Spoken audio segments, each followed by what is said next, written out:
নমস্কার বন্ধুরা, রান্নার রেসিপির নতুন পর্বে সবাইকে স্বাগত। আজকে আমি পটলের কোপ্তাকারির রেসিপি আপনাদের সঙ্গে শেয়ার করব।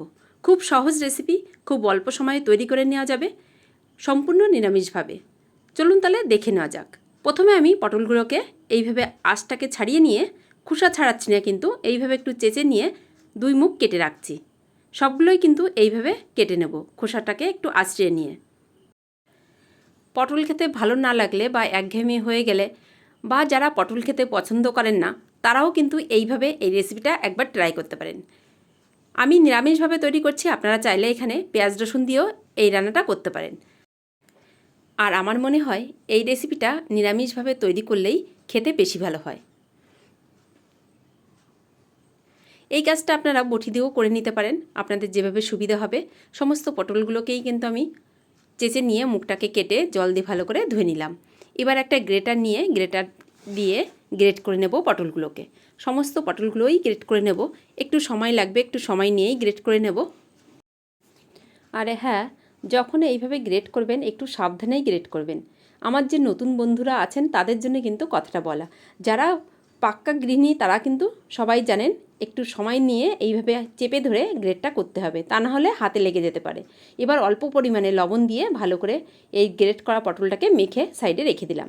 এখানে একটা মিক্সিং জার নিলাম, তার মধ্যে একটা বড় সাইজের টমেটো সেটা কুচি করে দিয়ে দিলাম, আর দিয়ে দিলাম 3টে কাঁচা লঙ্কা, আর 1 ইঞ্চি মতন আদা সেটাকেও টুকরো করে দিয়ে দিলাম। এবার এর মধ্যেই আমি দিয়ে দিচ্ছি হাফ চামচ হলুদ গুঁড়ো, হাফ চামচ ধনিয়া গুঁড়ো, হাফ চামচেরও কম শুকনো লঙ্কার গুঁড়ো, আর 1/4 চামচ মতন দিয়ে দিলাম জিরে গুঁড়ো। আর অল্প পরিমাণে জল দিয়ে সমস্ত কিছু দিয়ে একটা মিহি পেস্ট আমি তৈরি করে রেখে দেব। একসঙ্গেই মশলাটাকে তৈরি করে রেখে দিলাম, এটা আমি রান্নায় ব্যবহার করব। এদিকে যে পটলটাকে আমি গ্রেট করে লবণ মাখিয়ে রেখেছিলাম সেই পটলটার থেকে অনেকটাই জল বেরিয়েছে। এবার চেপে চেপে জলটাকে বের করে পটলগুলোকে একটা বাটির মধ্যে তুলে নিচ্ছি। আর যে পটলের জলটা থাকবে সেটাকে কিন্তু আমি ফেলে দেবো, এই জলটা। এবার এই গ্রেট করা পটলটাকে হাত দিয়ে একটু ছাড়িয়ে নিলাম। এবার এর মধ্যে এক এক করে লবণ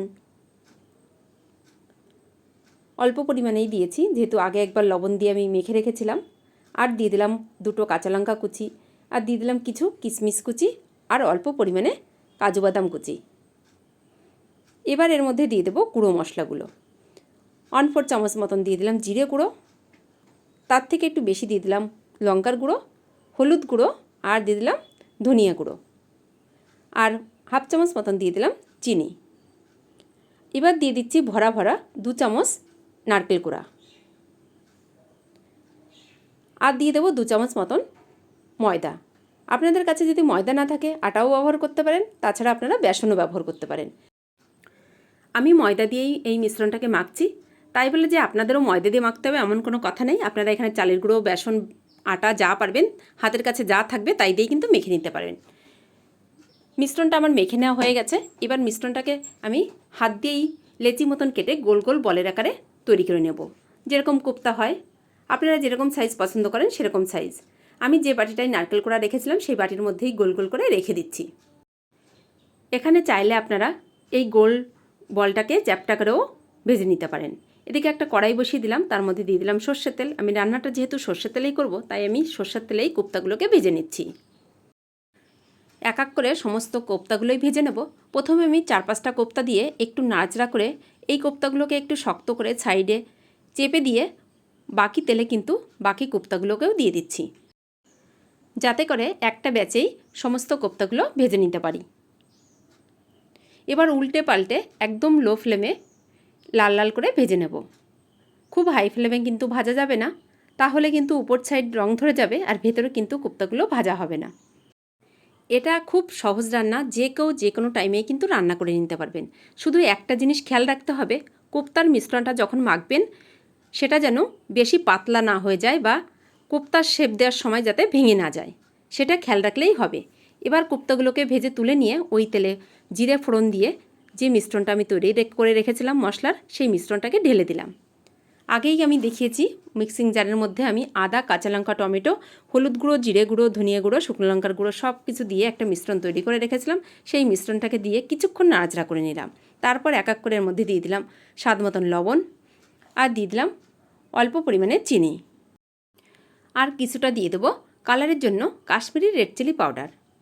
এইটা অপশনাল, আপনারা চাইলে দিতেও পারেন, আবার না চাইলে নাও দিতে পারেন। এবার সমস্ত কিছু দিয়ে মশলাটাকে বেশ কিছুক্ষণ সময় ধরে কষিয়ে নিতে হবে। যতক্ষণ না মশলাটা থেকে তেল ছাড়ছে ততক্ষণ পর্যন্ত মশলাটাকে ভালোভাবে মিডিয়াম ফ্লেমে কষিয়ে নিতে হবে।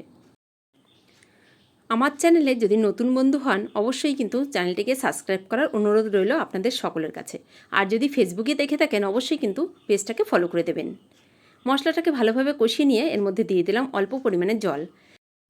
যে বাটির মধ্যে আমি কোপ্তার মিশ্রণটা তৈরি করেছিলাম সেই বাটির মধ্যেই জল দিয়ে বাটিটা ধুয়েই আমি গ্রেভির জন্য দিয়ে দিলাম। ঝোলটা ভালোভাবে ফুটে উঠেছে।